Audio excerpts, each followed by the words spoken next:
Welcome to Club E. Hi, I'm Rick Brimacombe of Brimacombe and Associates. I'm your architect of business growth, and I'll work with you to unlock your potential and amplify the scale of your company. Today, we are talking about the world has changed. Have your hiring practices. I want to thank our sponsors, Irish Titan, an e-commerce and web development firm, Highland Bank, a locally owned community bank, Romaine Berg, a digital marketing agency, Schwegman, Lumberg, Woosner, back after a little hiatus, a longtime sponsor of Club E in the early days. So welcome back, SLW. Schwegman, Lumberg, Woosner is an intellectual property law firm. And then Voyager U, a gateway for building an independent work life for you as you venture out on your own. All right, to participate in the comments section, you must be in YouTube.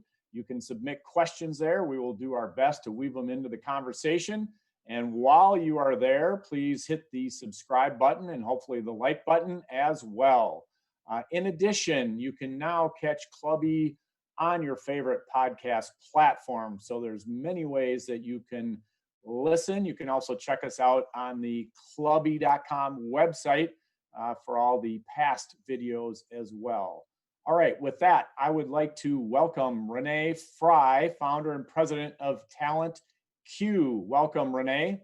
Thank you. I'm so excited to be here. Hi, everyone. Wish we could be together in person.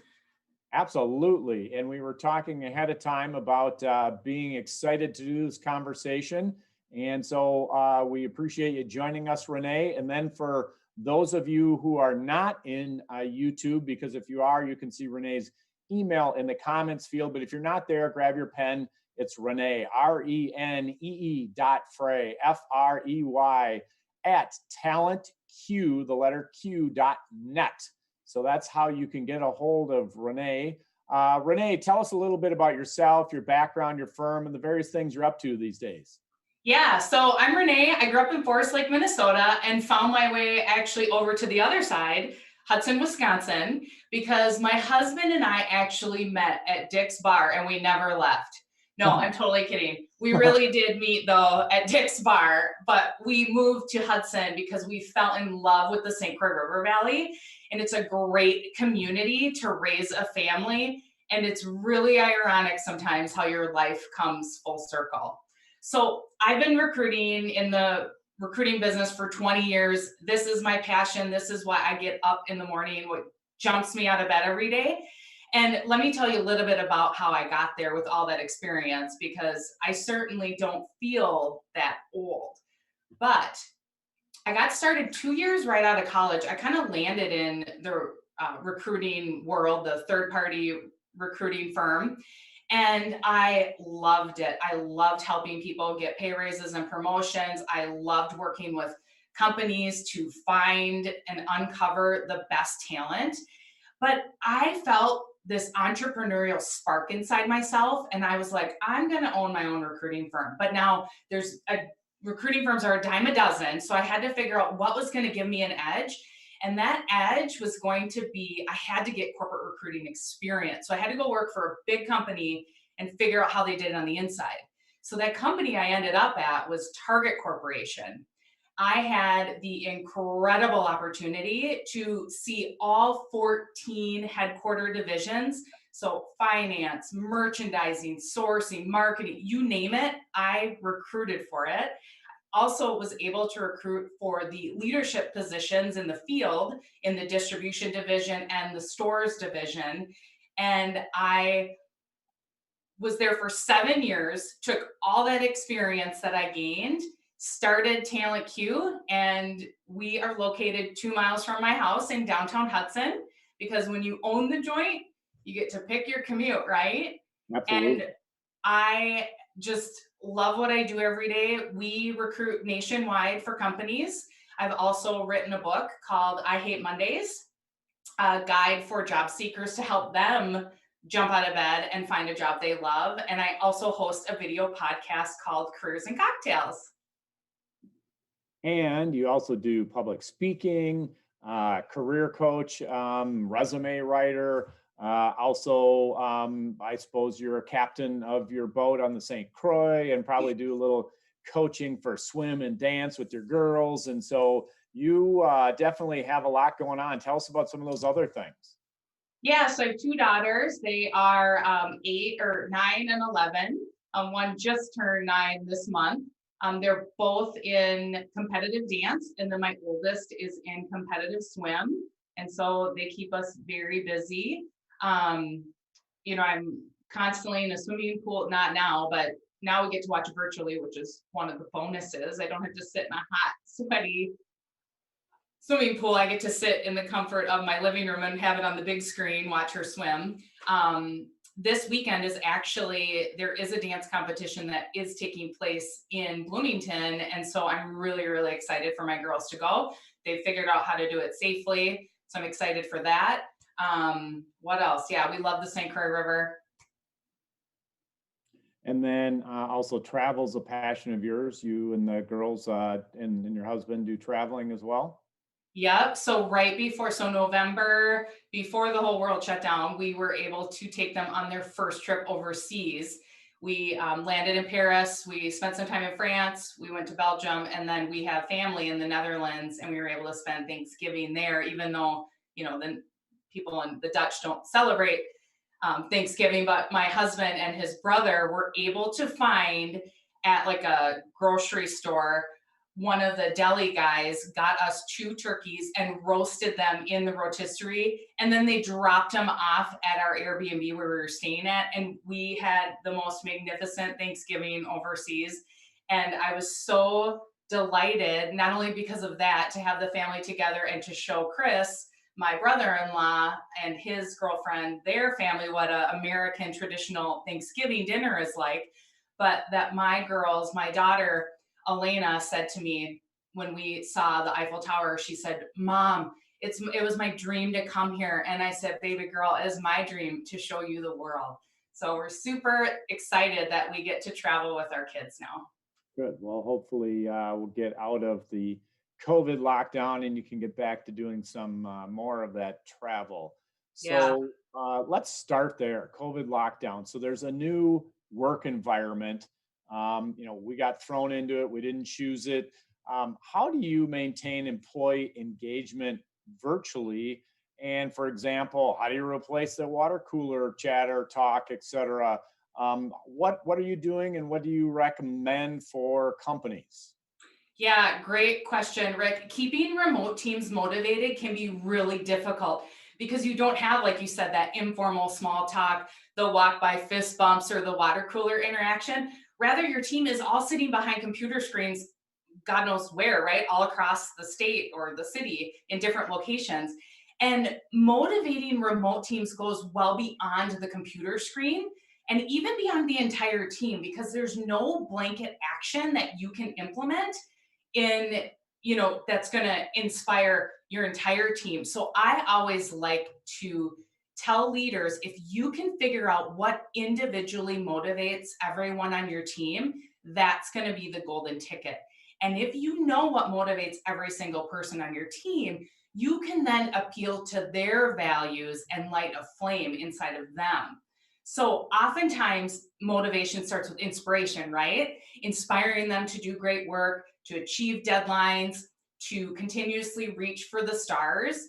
And you want to tie the company's success in with the employees' individual accomplishments, because that can inspire them to do more. So constantly communicating the knowledge you have as a leader, where the company is headed, how important their work is, that's for the company to achieve their success, that's really powerful. And I would say another tool for keeping remote teams motivated is recognition. So being recognized for a job well done really motivates people to continue to produce great work. And I know I can remember back to one time I was at Target, my director had sent me a handwritten greeting card in the mail thanking me for a job well done. I remember that to this day. So it's little things like that. I was so surprised and so delighted that made me want to work harder for her. Another idea with the virtual is you could have a traveling like peer recognition trophy.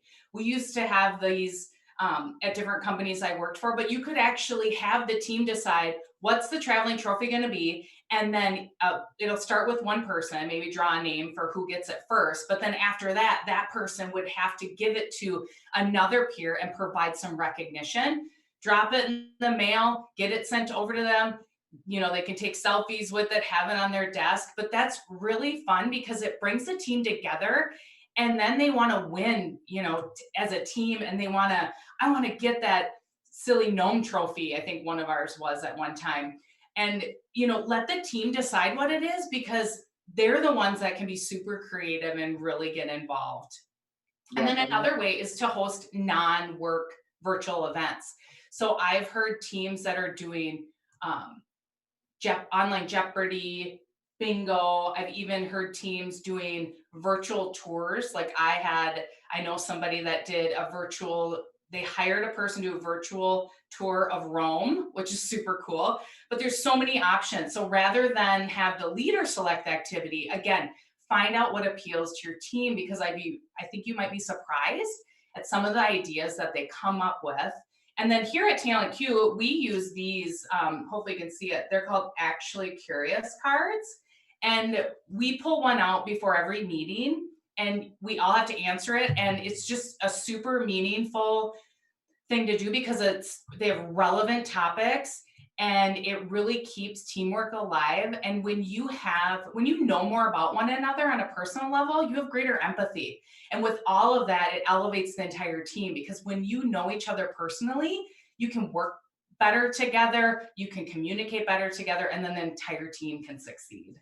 Sure. I love, in particular, a couple of those. Number one, handwritten notes. I've been doing that myself for years and years and years. When I give presentations, that's one of the things I can do. So I love the handwritten notes thing. And then the traveling trophy, funny that you brought that up. So actually at one of the companies I'm on the board of, they do the traveling trophy, which I recently won. And so I was super excited about that. So I can definitely be on board with those two. I know firsthand how valuable those are. Hey, a reminder to our audience out there, if you'd like to submit a question, go in the comments field of YouTube and submit that question. Renee and I will try to weave it into our conversation, and we'll do our best to get to everybody. So again, go in the comments field at YouTube, and while you're there, hit the subscribe and like button. All right, so let's stick with challenges that companies are facing. If we look back over the last couple of years, there's been a lot of challenges. We've got social media, for lack of a better word, mobs chiming in on their perspectives of the universe. Got hashtag Me Too movement. We then went into COVID and civil unrest and riots, and just a lot of challenges going on out there. What do employers need to think about when they are thinking employment branding? Yeah, the world has certainly changed, Rick. And I never thought as a business owner, I would have to prepare my business for a pandemic, let alone riots. I mean, I was sitting there one day, I'm like, this is not what I signed up for. But you have to pivot and you have to adjust. So with all these events that you mentioned, Rick, there's a lot to take in. And as far as employment branding is, you've got to make sure you're highlighting the key things that are important to those prospective candidates that might want to apply for your company. And diversity inclusion is a hot trending topic. So when companies make a statement that they're committed to diversity inclusion, roughly 50% of job seekers are more likely to apply at those companies. Now, companies can go even a step further if they offer internal diversity and inclusion training programs for their employees as well. And companies need to walk the walk and talk the talk. You can't just post some nice little statement on your website that we are diverse and inclusive. You've got to walk the walk and talk the talk. And when it comes to employment branding, I'm not sure if some of you have heard about unconscious bias. So we all have unconscious bias, and I'm going to point out one of them. So if you've ever heard of the halo effect. So if you think about somebody, if you see someone who's good looking, you might think that they're smart and charismatic just based on the way that they look. So in that case, we would need to make sure that we aren't making decisions based on their appearance. So there are gender biases that exist as well.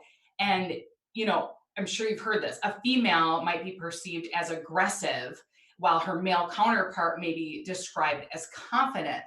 And these biases, the terminology themselves may show up in job descriptions. So when job descriptions are part of your employment branding, you got to make sure it's relevant and that you are using words that are gender neutral in your job descriptions. So if your job description says work hard, play hard, that may skew to a younger college grad or appeal to more young people. Words like ambitious, assertive, strong, those tend to skew masculine. More inclusive words that you could use would be trustworthy, curious, resilient. So really think about the word selection that you're using in job descriptions. And then also with COVID, since we're still in the thick of it, make sure you're communicating all the safety precautions that you have in place to keep your employees safe and your customers safe, and communicating that so people are comfortable. And then with social media and brand positioning for employment, you've got to have live, real videos out there. Super simple to make videos nowadays. The iPhone 12 has one incredible camera that you can use. And people want to get a feel for what it's like to work there. What is your culture like? So maybe have employees interviewing, like kind of like Rick and I are doing informally, and ask their perspective on what it's like to work at the company, or show them some of the fun things that you guys do as a team to really highlight your offices. And video is the champion of the content game right now, and it has been. It's going to continue to move that way. So if you're not on video, I highly recommend to put that into your employment branding plan. Yep, totally get that. Totally get that. So sticking into this kind of new normal where we find ourselves, what about hiring in a virtual world? How do you do it, and how does that differ from strategies that we were doing pre-COVID lockdown? Yeah, it's tough. I mean, interviewing people over video is very two-dimensional. There's no handshake, which is one of the things I miss the most, is shaking people's hand, because it says so much about people. You can't see their entire body language. You're seeing basically their portrait, right? And candidates on the flip side don't get the corporate culture vibe of checking into your office, walking into your office, seeing people walk around. They're really relying on the interviews to give them the description of the corporate culture. And, interviewing people over video requires a lot more focus. We have to like process more looking at someone through the screen than we can in a room. And the vehicle in which we're using to interview has changed via video, but the methodology to hire hasn't. So we're still asking interview questions. The one thing I would say is it might take additional meetings via video to really uncover the true personality of those individuals. We've worked with companies who will conduct all the interviewing virtually. And then the last step, when they want to make an offer to the candidate, they'll actually have them meet for a tour and give them a tour of the offices so they can see where they'll be working. But then on the flip side, we've had companies where candidates have accepted offers and they haven't even stepped foot into the building. And post-COVID, they will need to be in the building. So, everyone has a different comfort level. The last thing I would mention is, in this virtual world, we just have to show more grace and patience. We've all made the transition, and there are times when technology doesn't work. The camera's not working. The video, the voice, you can't hear, the audio isn't working. And you just have to, have grace, because we're all in the same boat. And now what we've done at TalentQ to help candidates, and as far as our interview prep reminders, is, wear appropriate dress code, which we normally get from our clients, what they recommend. And then we also tell them, silence your cell phones, silence your reminders on your computer, because I've seen those ringing through, and we've got to make sure that they can just focus on the interview at hand. So let's stay in this kind of new world order, at least for the time being. And a reminder for folks that want to submit your questions, you can do that through the comments field in YouTube. So Allison W had a question. So it's even before kind of the interview process, but What about just interacting and networking with people in a virtual world? What are you doing? How are you keeping up with the pace that you had before, which I know was very active since you and I have interacted a couple of times through Club E and the business world. So again, Allison's question was just kind of about the networking side of things and what ideas do you have for being in the COVID space? Yeah, for networking, I mean, set up those virtual conversations. I can't tell you how many Zoom coffees I've had or Zoom happy hours I've had with people. And stay active if you're in networking groups, like, Club E is a great way to network with people. Stay active with those, even though they've moved virtual. Connect with people on LinkedIn, send them little messages. One of my best tactics is when I think of somebody, if I think of a colleague I worked with at Target, I'll ping them right away, either via text if they're in my phone, or I'll shoot them a note on LinkedIn and just simply say, hey, I was just thinking about you today. How's everything going? And it's just those little simple interactions, but you've got to keep networking. If you guys know me, I am a diehard networker. You can unlock new business opportunities through networking. You can unlock new careers through networking. There is so much gold in networking and connecting with people. So continue to do it and look for those ways to, you know, do it on video or, there's even when the weather was nicer, I know people were meeting in parks and going for walks and things like that. So once spring comes, which is just right around the corner, you'll have that opportunity again. Yeah, Billion Dollar Coach is a great book, and one of the things that he did was do walking meetings. And so, yeah, when the weather was better, certainly around Minnesota, that was a little bit ago. But yes, I shifted gears and was doing a lot of walking meetings, and so that's a great idea. Thanks for sharing that, Renee. Yeah. Um, all right, so now we fast forward. You did your networking, you did your interviewing. Now we're at hiring. So, what tactics regarding hiring should business leaders do to make sure there's a good fit? It turns out to be a great hire.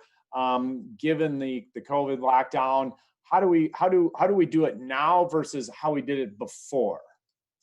Yeah. So, I've hired people for the big dogs, the Amazons, Target, Cargill, 3Ms of the world.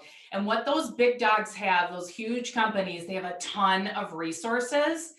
And I've learned their tactics and I share them with everybody. And so, one of the main tactic to determine a great fit is to use behavioral based interview questions.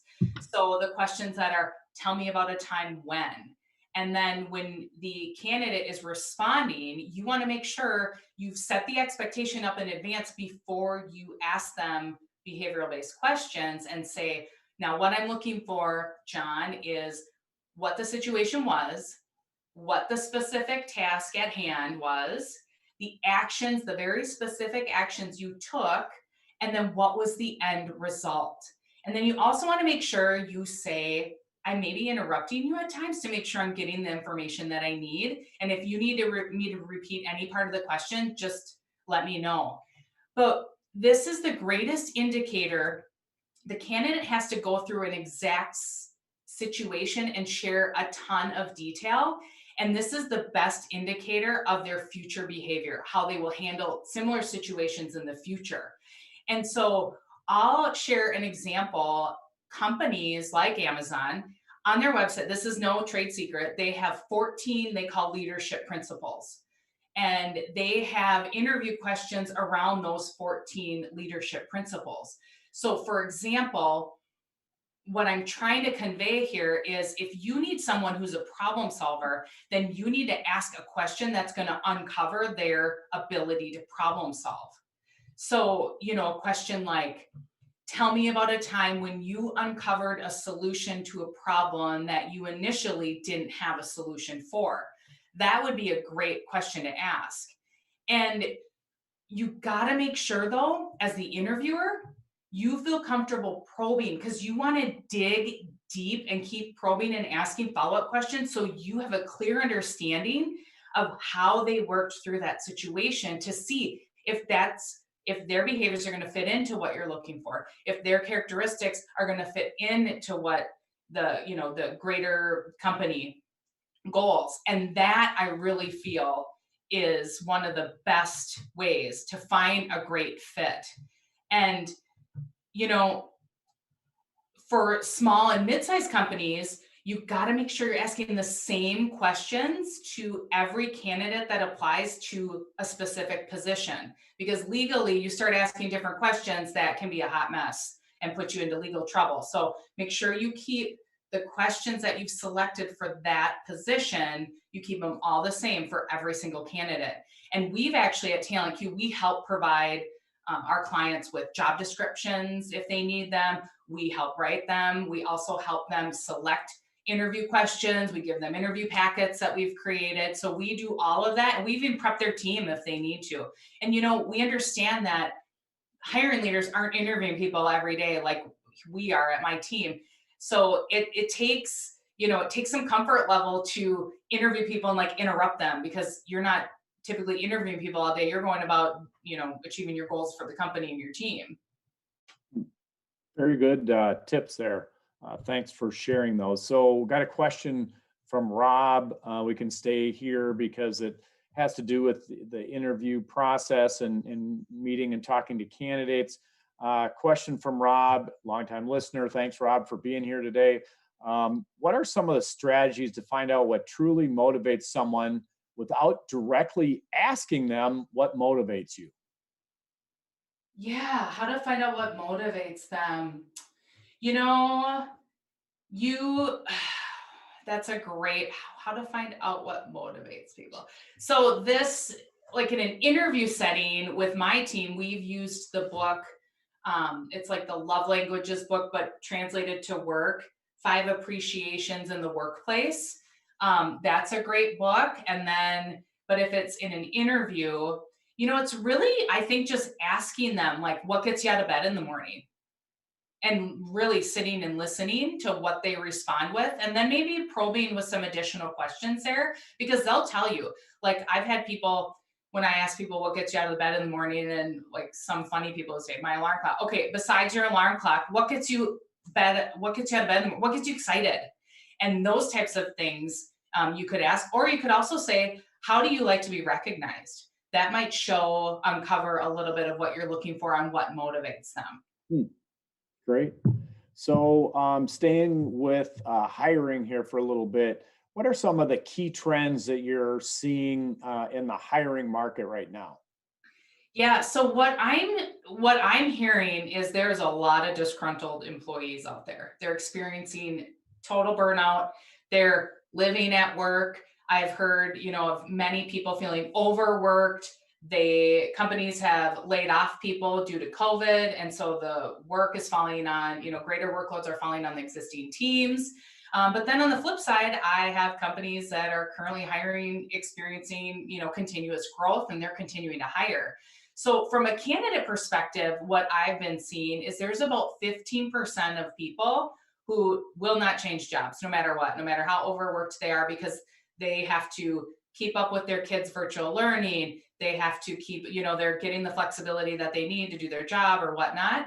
But the other 75% are still willing to make a job change and ready to go. So it's kind of like a teeter totter, right? We've got the companies down here have kind of retracted and not hiring. And then we've got the companies that are still growing and hiring. And same with the candidates. There's people that will not change jobs right now, but there's still, active movement. So it's, that's what we've been seeing as far as hiring.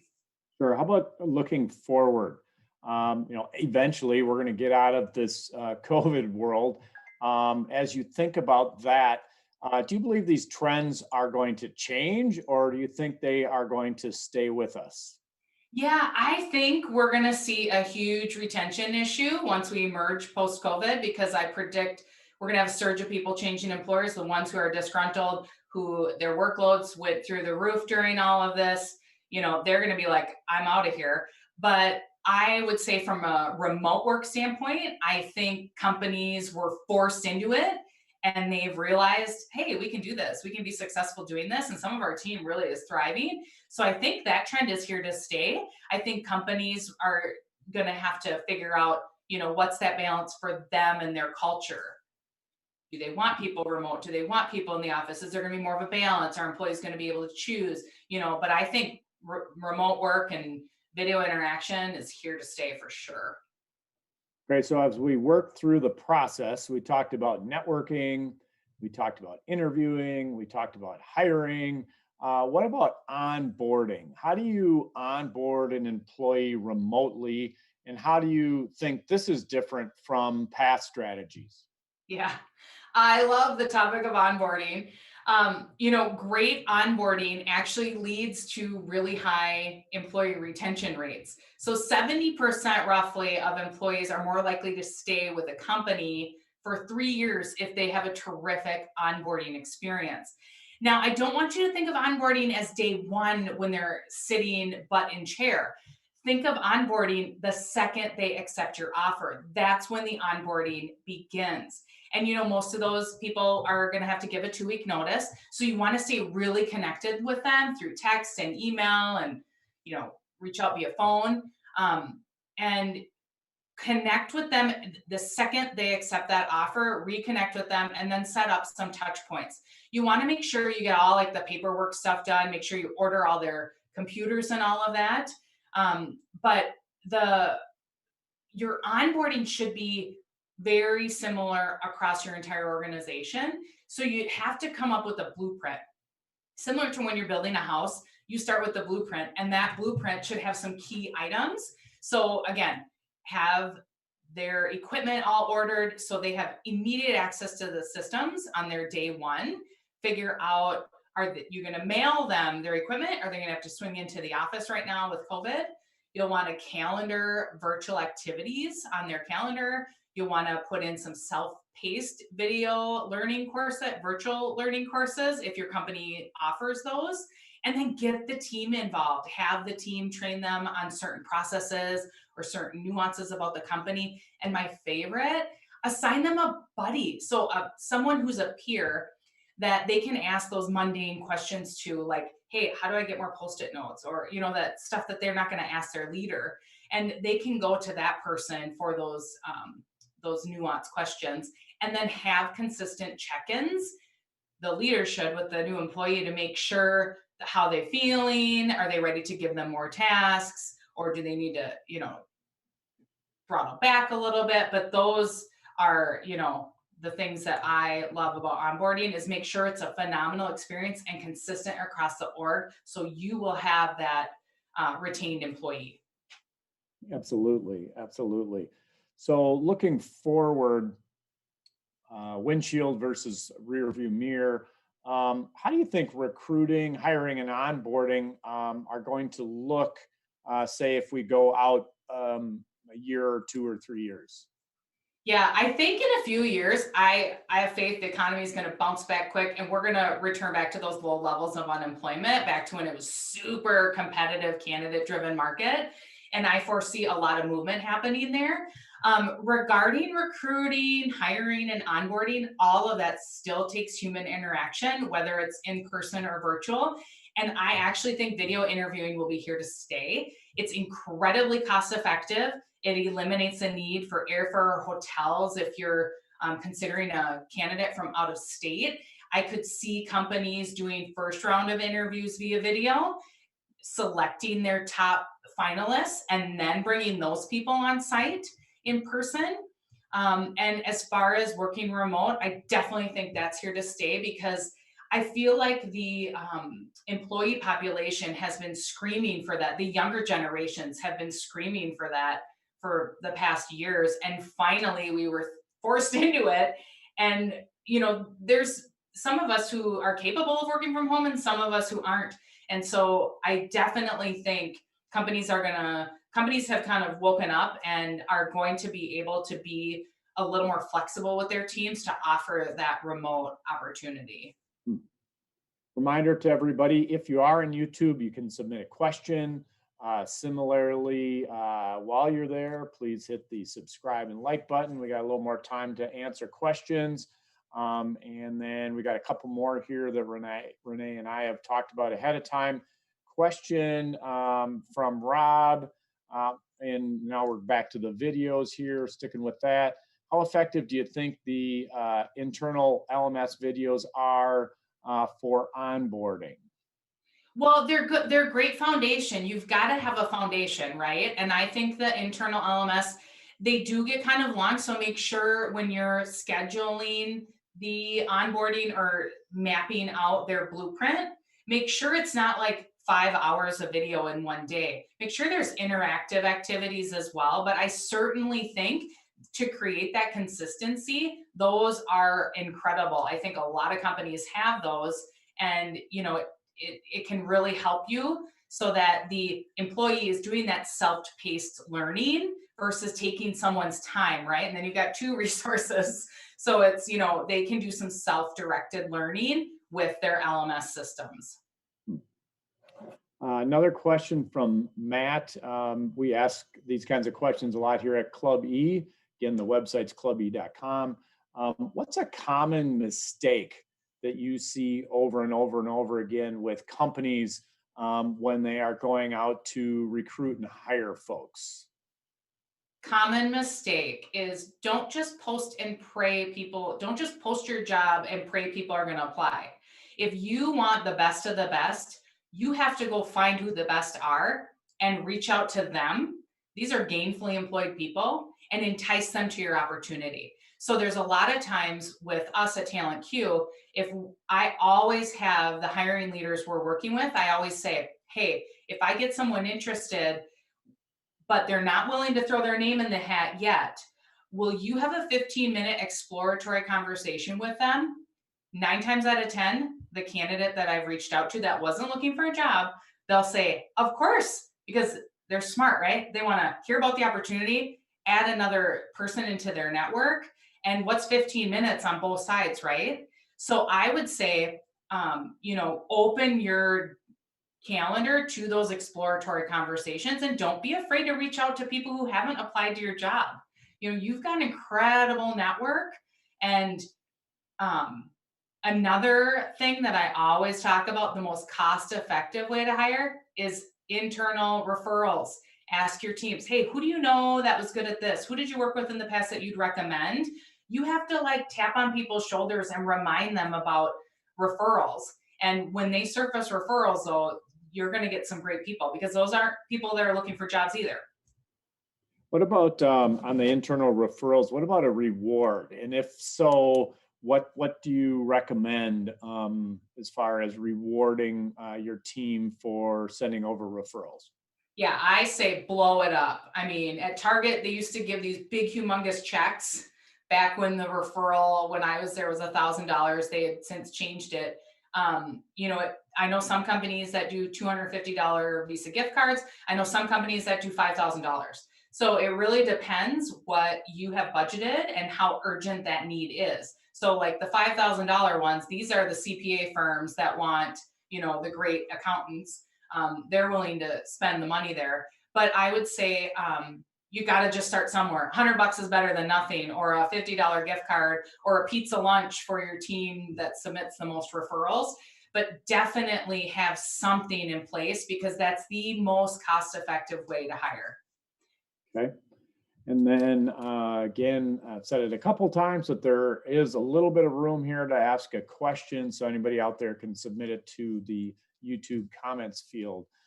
So you talked about it earlier in our talk today. You began your work at an external recruiter. You then went in-house at Target so that you could see both the inside and the outside perspective, as well as the big company best practices. Obviously, a lot of lessons that you learned. Was there a lesson that you've taken with you kind of longer than anything else, or was there a lesson that maybe had the most impact on you? Yeah, and this probably doesn't have to do with recruiting, but along my journey, I heard the Jim Rohn quote, you are the average of the 5 people you spend your time with.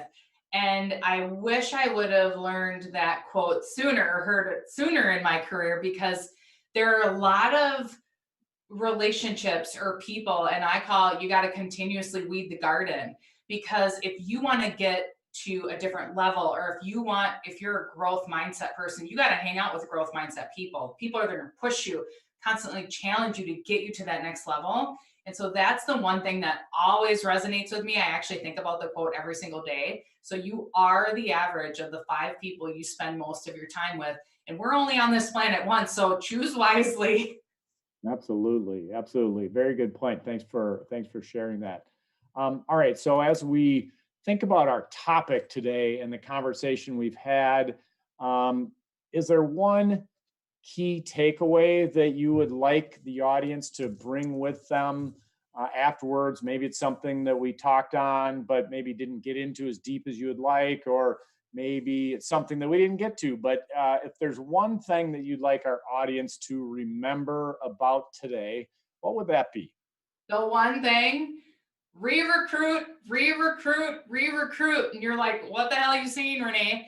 Re-recruit your existing employees. If you have top performers, you need to constantly be re-recruiting them. That's what keeps me up at night. Because for you to retain your top people is 10 times more cost effective than if they quit and you have to go find somebody else. So re-recruit your employees. That is the one thing that I want to make sure everyone has top of mind. All right. So speaking of re-recruiting, I want to thank our sponsors. Irish Titan, an e-commerce and web development firm, Highland Bank, a locally owned community bank, Romaine Berg, a digital marketing agency, Schwegman Lumberg Woosner, an intellectual property law firm, and Voyager U, a community for building your independent work life.